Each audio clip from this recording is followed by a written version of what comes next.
Okay, quit searching the internet for Canadian real estate or carb loading in despair. And hear me out for a second.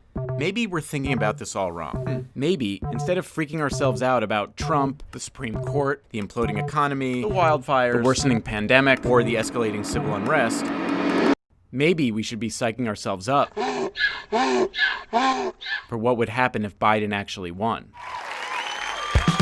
Look, if Biden wins and we take back the Senate, this party could pass the most progressive agenda since the Great Society.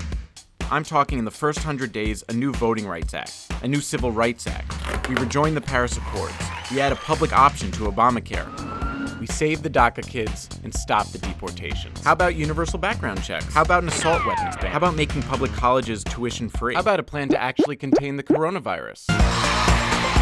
We could make DC a state, and Puerto Rico too, if they want.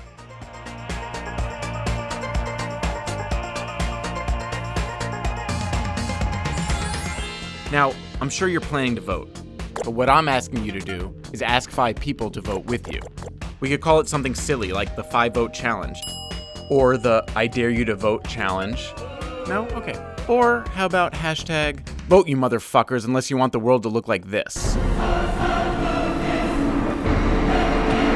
So, we can be motivated by fear, or we can be energized by hope.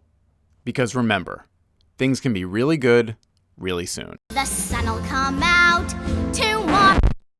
So open up your email or any social media platform of your choice and identify 5 people you're going to ask to vote with you. Come on, it won't take any time at all. Maybe a minute, tops. You can't take 1 minute out of your day? Come on. What are you doing right now? You're not doing anything, you're just watching this. You could have done it already. Think about it, it'll be fun. You can go to the polls together, or go to the mailbox together. Social distancing, of course.